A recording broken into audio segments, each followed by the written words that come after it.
UTL solar लावणार आणि सबसिडीही मिळवून देणार।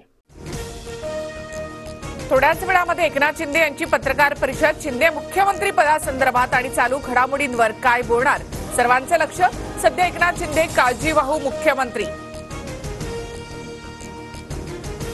एकनाथ शिंदे यांच्या पत्रकार परिषद घेण्यामागे नक्कीच काहीतरी बातमी असेल। शिंदे दाढीवरून हात फिरवतात तेव्हा काहीतरी घडतंच, संजय शिरसाट यांचं सूचक वक्तव्य।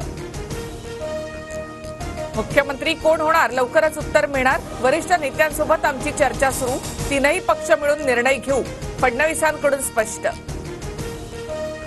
अमित शहांसोबत उद्या महायुतीची बैठक। शिंदे, फडणवीस, अजित पवार दिल्लीला जाणार, मुख्यमंत्री पदाचा तिढा सुटणार, सूत्रांची माहिती।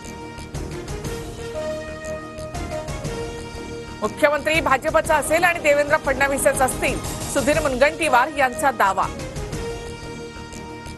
2022ला लहान भावाला सिंहासनावर बसवलं, शिंदेंनी आता मनाचा मोठेपणा दाखवावा। भाजपचे राज्यसभा खासदार अजित गोपछडे यांची प्रतिक्रिया। तर शिंदे आजपर्यंत मोठ्या मनानं वागलेत, गोगावले यांचं प्रत्युत्तर। मुख्यमंत्री पदाचा 1-2 दिवसामध्ये निर्णय, मोदी शहांच्या स्तरावर चर्चा होईल, सुनील तटकरे यांचं विधान। भाजपचाच मुख्यमंत्री बनेल, भाजपने शिंदेना केंद्रीय गृहमंत्री पदाची ऑफर दिली असेल, मुख्यमंत्री पदाच्या नावाची घोषणा होत नसल्यामुळे राऊतांचा टोला। सत्ता स्थापनेबाबत 2 दिवसात सर्व क्लिअर होईल, मंत्रिपदाचं सूत्रही ठरवावं लागतं, संजय शिरसाटांसह बावनकुळेंचं राऊतांना उत्तर। ठाकरे गटाने स्वतंत्र लढलं पाहिजे, बैठकीत कार्यकर्त्यांकडून स्वबळावर लढण्याच्या भावना, अंबादास दानवे यांची माहिती। महायुतीमध्ये सहभागी होण्याबाबत मनसेची कोणतीही अपेक्षा नाही, महायुतीकडून मनसे आणि राज ठाकरे यांची फसवणूक, मनसेच्या अविनाश जाधवांचा आरोप।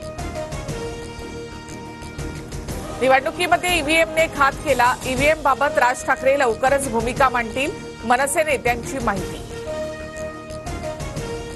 बॅलेट पेपरवर निवडणुका घ्या असं भाजप का नाही म्हणत, आकडेवारी आल्यावर बैठक घेऊन ईव्हीएम संदर्भात भूमिका घेऊ, बच्चू कडूंची प्रतिक्रिया।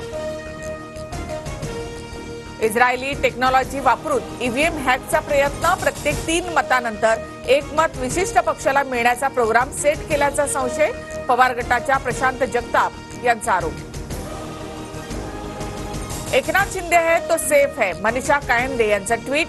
मुख्यमंत्री पदावरून महायुतीमध्ये कोणताही तणाव येणार नाही, कायंदे यांचं वक्तव्य। काँग्रेस आमदारांनी भाजपात विलीन व्हावं, भाजप आमदार आशिष देशमुखांचा काँग्रेसला खोचक सल्ला। सुप्रीम कोर्ट सुनावणी कधी घेणार, हा राजकीय पक्षाचा अधिकार नाही, चंद्रचूड यांची प्रतिक्रिया। तर माजी सरन्यायाधीश चंद्रचूड पक्षांतराला मुभा देऊन गेले, संजय राऊतांचा आरोप। नागपुरात हिवाळी अधिवेशनाची जोरदार तयारी, दोन्ही सभागृहात नव्या खुर्च्या आणि प्रत्येक आमदारासाठी स्क्रीनवर ऑनलाईन मतदानाची सोय। मुख्य जलवाहिनीच्या दुरुस्तीमुळे उद्या आणि परवा लोअर परळ, दादर आणि प्रभादेवीमध्ये पाणीपुरवठा बंद, शुक्रवारी रात्री 8 वाजेपर्यंत पाणीपुरवठा सुरळीत होणार। सोनं 1400 तर चांदी 1500 रुपयांनी घसरली, सोनं 76,200 रुपये तोळा, तर चांदी 89,000 रुपये प्रति किलो। कुस्तीपटू बजरंग पुनिया 4 वर्षांसाठी निलंबित, डोपिंग चाचणीसाठी नमुना देण्यास नकार दिल्यामुळे नाडाची कारवाई, तर डोपिंग नियंत्रणाबाबत पक्षपाती वागणुकीचा बजरंग पुनियाचा आरोप।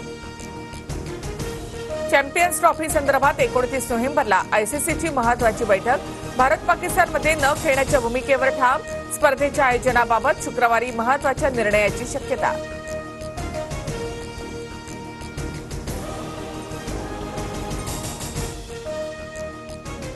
UTL सोलार लावणार आणि सबसिडीही मिळवून देणार।